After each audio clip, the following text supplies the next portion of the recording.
वैशाख मास में पानी का दान करना सबसे उत्तम दान माना गया है।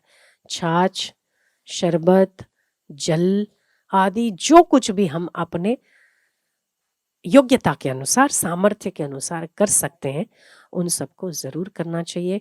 कहते हैं कि वैशाख मास में जल दान करने वाले व्यक्ति को पुराण कहते हैं कि मृत्यु के बाद प्यासा नहीं रहता, क्योंकि मृत्यु के बाद की यात्रा भी लंबी होती है। उस समय आपका ये वाला दान किया हुआ पुण्य वहां पर काम लगता है। ये भविष्य पुराणों में लिखी हुई बात है। पर अगर हम किसी आज की बात करें तो हम किसी को तृप्त करते हैं तो हमें तृप्ति मिलनी है। जो हम देते हैं अगर हम वही पाते हैं, ये सिद्धांत अगर सच है, तो हम किसी को तृप्ति देते हैं तो हमें तृप्ति मिलनी है। तो अक्षय तृतीया है, इसका लाभ जरूर लेना चाहिए। इसमें किया गया दान पुण्य, सत्तू का दान, शरबत का दान, छाछ, दूध, जल भी, अगर जो कुछ भी नहीं कर सकता तभी भी चलते हुए रास्ते चलते लोगों को पानी की व्यवस्था करके दे, ये भी उत्तम दान कहा गया है। जो सत्तू दान कर सकते हैं सत्तू दान करें, शरबत जो जैसा कर सकता है सामर्थ्य के अनुसार जरूर करना चाहिए। लिखा है शास्त्रों में कि अगर आप गौ सेवा में गायों के शरीर पर बैठी हुई मक्खियां भी उड़ा लेते हो ना, तभी भी पुण्य के भागी हो जाते हो। ईश्वर ने कितना डिस्काउंट दे रखा है, करना केवल हमको है। केवल आप ऐसे करके जो मक्खियां उड़ाते हो ना, तब भी आपको पुण्य प्राप्त होता है। तो जल की तो बहुत बड़ी बात है। जल, घास, जो कुछ भी कर सकते हैं, तो आप सेवा करिए और सेवा के उस फल को परमात्मा पर अर्पित करिए। तब 99 धागों से 999 साड़ियां प्राप्त होती है। भगवान देने में कभी कमी नहीं करता, वो दाता है।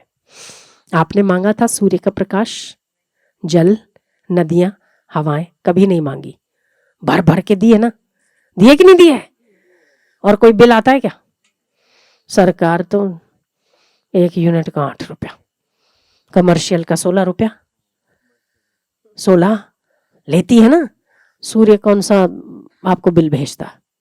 भेजा? तो ईश्वर ने भर के दिया है, इसीलिए जनता की भर के सेवा करो, परमात्मा भर के लौटाएगा। जिन लोगों को पित्त बहुत बढ़ा हुआ है, गर्मी बहुत है शरीर में, उन लोगों को सत्तू का सेवन करना चाहिए। एनर्जी ड्रिंक है। शरीर जब स्टेमिना खत्म हो जाए, शरीर जब बीपी लो होता है, या बहुत थकान लगती है, बहुत प्यास लगती है, एसिडिटी होने लगती है, गर्मी सिर में चढ़ जाती है, लू लग जाती है, ऐसे समय में सत्तू बहुत वरदान स्वरूप काम करता है।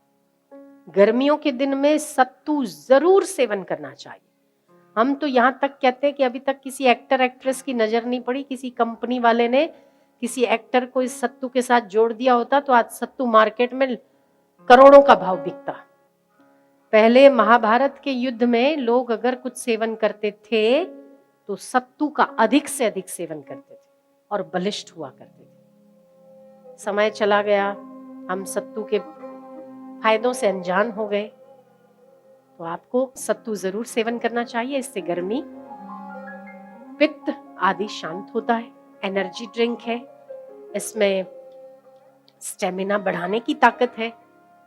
बीपी लो, चक्कर आना आदि सत्तू के खाने से, सत्तू को आधा ग्लास या पौना ग्लास पानी में लेके आधी चम्मच सत्तू डाल के घोल कर पी लेना चाहिए।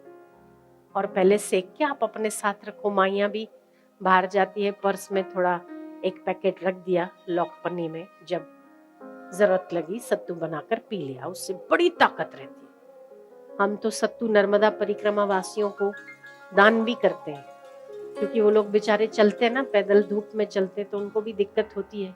सबसे ज्यादा वो तो नंगे पांव भी होते हैं कई बार। जो व्यक्ति सत्तू का दान करता है, जितने कण सत्तू के होते हैं उतने वर्ष वैकुंठ में निवास करता है, ऐसा पद्म पुराण में लिखा है। वैशाख मास में जल का प्याऊ लगाना चाहिए। आने जाने वाले राहियों को जल की व्यवस्था करवा के देनी चाहिए। इससे सुख, सौभाग्य, ऐश्वर्य की वृद्धि होती है। छाछ हो, पलाश का शरबत हो, पानी से श्रेष्ठ है शरबत का होना, क्योंकि वो मीठा होता है, जल्दी ताकत देता है। तो हमने तो कई जगह पर कईयों को कहा है, तो कई जगह पर भारत के विभिन्न विभिन्न स्थानों पर पलाश के शरबत के प्याऊ लगते हैं निःशुल्क। अनेक लोग आते हैं और आकर अपनी प्यास बुझाते हैं। इसके जैसी दूसरी सेवा नहीं है।